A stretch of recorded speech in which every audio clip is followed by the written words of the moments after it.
नमस्कार, मैं हूं प्रभाकर मणि तिवारी। आप देख रहे हैं मेरा खास कार्यक्रम पॉलिटिक्स विद प्रभाकर। आप जानते हैं पश्चिम बंगाल में त्योहारों का सीजन खत्म हो चुका है। इसके बाद अब राजनीतिक सरगर्मियां बढ़ने लगी हैं, क्योंकि इसी महीने की 30 तारीख को विधानसभा की 4 सीटों पर उपचुनाव होने हैं। इससे पहले पिछले महीने 3 सीटों पर उपचुनाव हुए थे, तीनों तृणमूल कांग्रेस की झोली में गई थी और इस बार अब 4 सीटों पर होने हैं। इसमें भी तमाम दलों ने अपनी ताकत झोंक दी है। उम्मीदवारों के नाम का ऐलान तो पहले ही हो चुका था। अब इसके लिए भी रिकॉर्ड तादाद में केंद्रीय बलों की तैनाती की गई है। जी हां, मात्र 4 सीटों पर उपचुनाव के लिए केंद्रीय बलों की 92 कंपनियां यानी 92 कंपनियां तैनात की गई हैं। पहले 80 कंपनियों को तैनात करने का फैसला किया गया था, लेकिन उसके बाद 12 कंपनियां बढ़ा दी गई हैं। हालांकि बीजेपी 120 कंपनियां तैनात करने की मांग कर रही थी। तृणमूल कांग्रेस और सीपीएम ने इसकी आलोचना की है। उनका कहना था कि जितनी भी केंद्रीय कंपनियां तैनात कर लें, आम लोगों की राय सामने आ ही जाएगी, लोग खुलकर वोट डालेंगे और अपने अपने पार्टी का ही समर्थन करेंगे। तो ये एक रिकॉर्ड है। 4 सीटों के लिए 92 कंपनियों की तैनाती एक रिकॉर्ड है। और इससे पहले जब अप्रैल मई में विधानसभा चुनाव हुए थे तो उस समय भी रिकॉर्ड तादाद में केंद्रीय बलों की तैनाती की गई थी, लेकिन नतीजा सामने है। अगर पूरा वीडियो देखें, जचे तो इस चैनल को सब्सक्राइब करें। अब चुनाव का माहौल है तो अगले कुछ दिनों तक चुनाव से संबंधित खबरें ही आपको देखने को मिलेगी। तो आइए देखते हैं क्या है पूरा माजरा और क्यों तैनात की गई है, इतनी सुरक्षा बढ़ाई क्यों गई है।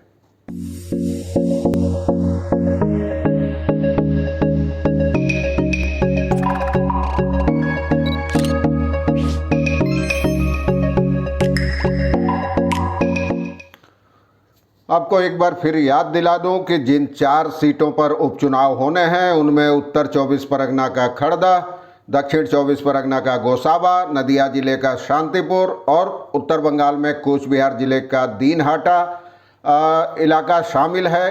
यह चारों सीटें शामिल है। कोरोना के कारण खड़दा और गोसाबा में विजयी तृणमूल कांग्रेस उम्मीदवारों की मौत हो गई थी, इसलिए वहां उपचुनाव कराना पड़ रहा है। बाकी 2 सीटों पर बीजेपी के सांसद जगन्नाथ सरकार और निशित प्रामाणिक जीते थे, लेकिन उन लोगों ने विधानसभा की सदस्यता से इस्तीफा दे दिया था, इसलिए वहां उपचुनाव कराना पड़ा है। अब सरकारी अधिकारियों को आशंका है कि दीनहाटा में खासकर हिंसा हो सकती है।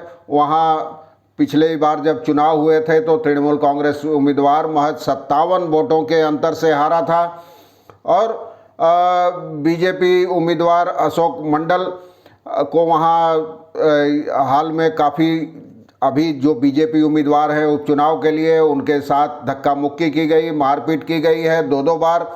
और वे 2006 में तृणमूल कांग्रेस के टिकट पर जीते थे, लेकिन पिछले साल वे बीजेपी में शामिल हो गए थे, तो उनके साथ धक्का मुक्की की गई है, मारपीट की गई है, तो वहाँ हिंसा हो सकती है, ऐसी आशंका जताई जा रही है।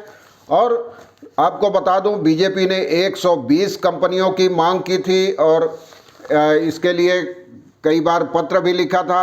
अब चुनाव आयोग ने कहा है कि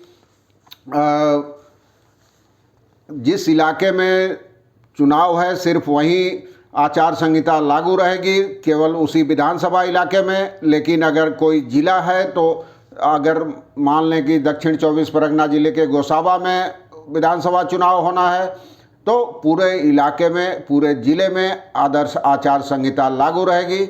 लेकिन राजधानी या महानगर की स्थिति में, शहरों की स्थिति में, या वहाँ चुनाव हुए तो सिर्फ उसी शहर या महानगर में आचार संहिता लागू रहेगी। तो इसका मतलब जिन 4 जिलों की इन सीटों पर चुनाव होने हैं, यानी उत्तर 24 परगना, दक्षिण 24 परगना, नदिया और कूच बिहार, उन चारों जिले में आदर्श आचार संहिता लागू है। लेकिन प्रशासनिक कामकाज चलता रहेगा और जिन इलाकों में चुनाव होने हैं उसके आसपास के इलाकों में भी राजनीतिक दलों की गतिविधियों पर आयोग ने लगाम लगाने की अपील की है और जिला चुनाव अधिकारियों से भी इस पर निगाह रखने को कहा है। तैयारियां हो गई है। तृणमूल कांग्रेस का दावा है कि पिछली बार की तरह जो 3 सीटें हमने जीती थी, इस बार भी चारों सीटें तृणमूल कांग्रेस के कब्जे में रहेंगी। इन चारों में 2 सीटें पिछली बार गोसाबा और खड़दा की तृणमूल कांग्रेस ने जीती थी जब अप्रैल मई में चुनाव हुए थे, और 2 आप जानते हैं बीजेपी ने जीती थी। तो बीजेपी की निगाह रहेगी कम से कम उन दोनों सीटों की बचाने की, उनको बचाने की, उन पर कब्जा बरकरार रखने की। हालांकि इसमें वो कितना सफल हो पाएगी यह कहना मुश्किल है, क्योंकि पिछली बार पार्टी ने पूरी ताकत झोंक दी थी, अपने तमाम संसाधन झोंक दिए थे। प्रधानमंत्री से लेकर केंद्रीय गृह मंत्री और तमाम केंद्रीय नेता राज्य में चुनाव प्रचार के लिए आए थे, लेकिन इस बार किसी के आने की संभावना कम ही है। प्रदेश नेताओं के जिम्मे ही छोड़ा गया है चुनाव प्रचार का काम। बहुत हुआ तो बीजेपी अध्यक्ष जेपी नड्डा आ सकते हैं। देखा जाए कौन आता है कौन नहीं आता है। 1 सप्ताह का करीब समय बचा है चुनाव अभियान में। बाकी दलों ने प्रचार शुरू कर दिया है। इस बीच शांतिपुर, खासकर नदिया जिले के शांतिपुर इलाके में, जहां से पिछली बार बीजेपी उम्मीदवार जीते थे, वहां बीजेपी में टूट शुरू हो गई है। कल ही कई बीजेपी के नेता तृणमूल कांग्रेस में शामिल हो गए। दिनहाटा में भी ऐसी ही घटनाएं हो रही है। पाला बदल तेज हो गया है। दक्षिण और उत्तर 24 परगना को तो कमोबेश तृणमूल कांग्रेस का गढ़ माना जाता है। अब देखना है कि बीजेपी क्या अपनी सीटें बचा पाती है या इन चारों पर तृणमूल कांग्रेस का कब्जा हो जाएगा। उधर भारी तादाद में केंद्रीय बलों की तैनाती की तृणमूल कांग्रेस ने आलोचना की है। उसका कहना है कि बीजेपी को अब यह बात समझ में आ चुकी होगी कि केंद्रीय बलों के सहारे चुनाव नहीं जीते जा सकते। दूसरी ओर सीपीएम ने भी इसकी आलोचना की है। सीपीएम के नेता सुजन दत्त ने कहा है कि उन्होंने कूच बिहार की घटना का शीतलकुची में जब पिछले चुनाव में केंद्रीय बलों की फायरिंग में 4 लोगों की मौत हो गई थी, उसका हवाला दिया है। उनका कहना है कि रिकॉर्ड तादाद में केंद्रीय बलों की तैनाती मुक्त और निष्पक्ष और हिंसा मुक्त चुनाव का कोई उसकी गारंटी नहीं है।